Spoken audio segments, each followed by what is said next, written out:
घर में ये 4 लोगों का आना अत्यंत शुभ माना गया। इन 4 लोगों के चरण आपके घर के लिए अति शुभ माना गया।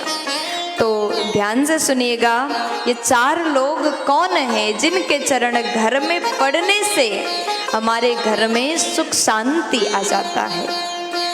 तो शास्त्र ने कहा इन 4 लोगों के चरण अगर आपके घर में पड़ जाए तो आपका घर वैकुंठ बन जाता है। सर्वप्रथम जामाता यानी दामाद, जमाई, जो भी आपके भाषा में बोलते हो वही आप मान लीजिए, सोच लीजिए, ठीक है।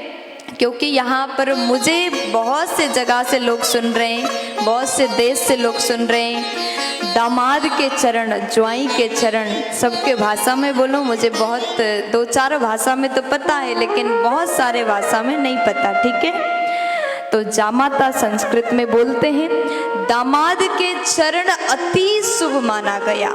आपके घर में अगर दामाद साल भर में 1 बार भी आए तो दामाद के चरण घर में पड़ना अत्यंत शुभ है। आपके घर में सुख शांति आती है। इसलिए कभी दामाद का निंदा मत करो, जमाई का तिरस्कार मत करो, दामाद का सम्मान करो। लेकिन दामाद के बारे में उतना बोलने की जरूरत मुझे नहीं है, क्योंकि दामाद जी अगर घर में आते हैं तो उनके लिए अलग ही स्वागत किया जाता है, 56 भोग खिलाया जाता है, खूब सेवा किया जाता है। और पहले दामाद जी और दूसरे नंबर में ननंद। अब यहाँ हर भाभियों को सुनने की जरूरत है, क्योंकि ननंद ज्यादा घर में आए तो भाभियां पहले से मुंह बना लेती हैं, मुंह फुला लेती हैं। ननंद अगर घर में आए तो वो चरण, ननंद के चरण भी अति शुभ माना गया।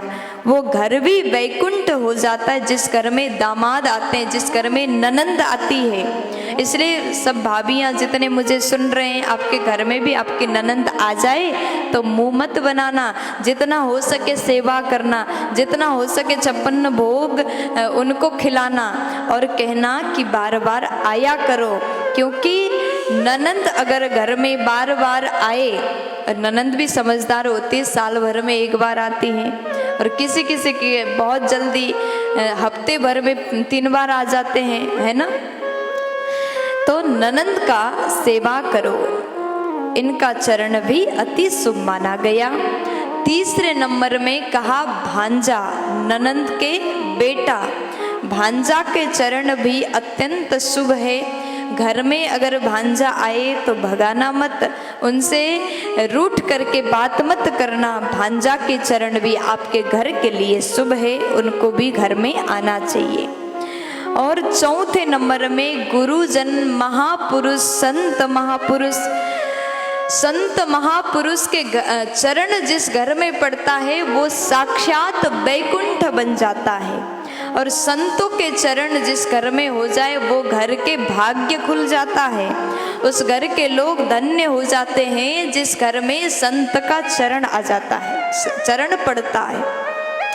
तो साल भर में संत अगर रोज रोज ना आए तो कम से कम अपने गुरुजी को साल भर में 1 बार जरूर घर में बुलाओ। 365 दिन में अगर 1 दिन भी आपके गुरुदेव, कोई संत महापुरुष आपके घर में प्रवेश अगर 1 दिन भी करते हैं तो 365 दिन तक वो घर में मकर संक्रांति आ जाता है। इसलिए वो घर धन्य है जिस घर में संतों का चरण पड़ता है। ऐसा वर्णन मैं अपने मन से नहीं, ब्रह्म पुराण में किया गया है। तो आप सभी को ये बात का ध्यान देना चाहिए। दामाद, ननंद, भांजा और गुरुजन, ये 4 लोगों के चरण हमेशा पूजनीय है। ऐसा चरण आपके घर में पड़े तो घर वैकुंठ बनता है, उस घर में सुख शांति की कमी नहीं होगी। प्यार से बोल दीजिए ना, राधे।